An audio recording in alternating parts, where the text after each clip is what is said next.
শরীফ ওসমান হাদি, আপনার কাছে প্রশ্ন হচ্ছে যে যে জায়গায় এহতেশাম আলোচনাটা নিয়ে গেলেন, যে বিশাল একটা পরিবর্তনের একটা কি বলে একটা স্বপ্ন এখনো তারা দেখছেন, সেই পরিবর্তন আসলে গত 1.5 বছর বা এই সময়টায় কতখানি হলো, এবং আগামী নির্বাচনে শান্তিপূর্ণ ক্ষমতা হস্তান্তরকে কেন এনসিপি সংকট হিসেবে দেখছে? ধন্যবাদ। মানে প্রথমত হলো ধরেন যে আমি শেষটা দিয়ে যদি একটু আগে রেসপন্স করি যে এনসিপি কেন মনে করছে সামনের নির্বাচন সংকটময় অথবা ক্ষমতাটার হস্তান্তর সুন্দর হবে না। এখানে তুষার ভাই একটা জিনিস অ্যাড্রেস করেছে যে এই সংখ্যা তাদের নিজেদের জায়গা থেকে হয়তো তারা আন্ডারস্ট্যান্ড করেছে অথবা যে কোনোভাবে তাদের তো মাথায় এসছে, কিন্তু ব্যাপারটা হলো যে দেখেন আমরা এটার সাথে অনেকগুলো ব্যাপার রিলেট করতে পারি। আমরা যেটুকুন বুঝি বাইরে থেকে, professor Yunus himself is very determined যে ইলেকশনটা হতে হবে ফেব্রুয়ারিতে, যেটুকুন আমরা বুঝতে পারি।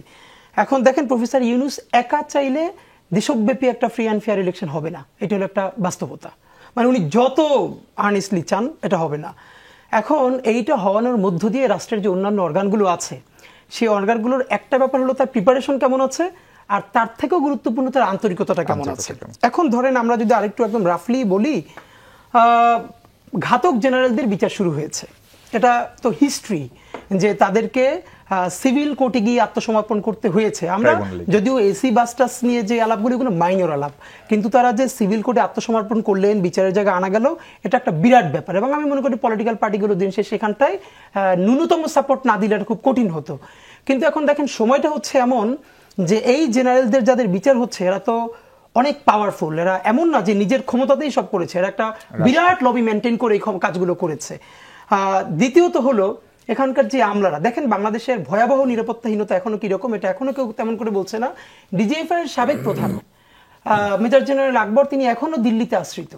বাংলাদেশের সব থেকে গুরুত্বপূর্ণ একটা জায়গা ডিজিএফআই, মানে নিরাপত্তার কেন্দ্রবিন্দু, তার প্রধান যদি মানে শত্রু দেশই আমরা বলছি, কারণ বন্ধু কোনো দেশ হয় না, শত্রু দেশটা খুব ক্লিয়ার হয়।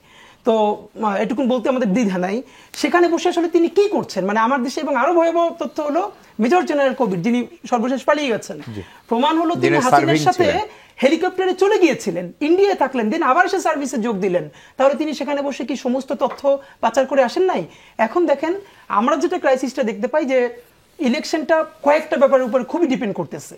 এটা হলো এখানে যারা সবাই আছে আমরা মনে প্রাণে চাই যে কোনো মূল্যে আমাদের ফেব্রুয়ারিতে একটা ইলেকশন লাগবে, কিন্তু এটা কি শুধুই একটা ইলেকশন, নাকি প্রফেসর ইউনুস সাহেব যেটা বলেছিলেন যে ঈদের আনন্দের মতো ঐতিহাসিক একটা ইলেকশন, যে ইলেকশনটা নিয়ে দেখেন রাজশাহী ইউনিভার্সিটিতে রাকসুতে ছাত্র দলের যে প্রার্থীরা হেরেছে, এটা তো আমাদের জন্য বিরাট একটা ব্যাপার যে তারা পরের দিন সবাই মিলে সেলিব্রেট করছে এবং তারা বলছে না আমরা শিখেছি, আমরা সামনে করব।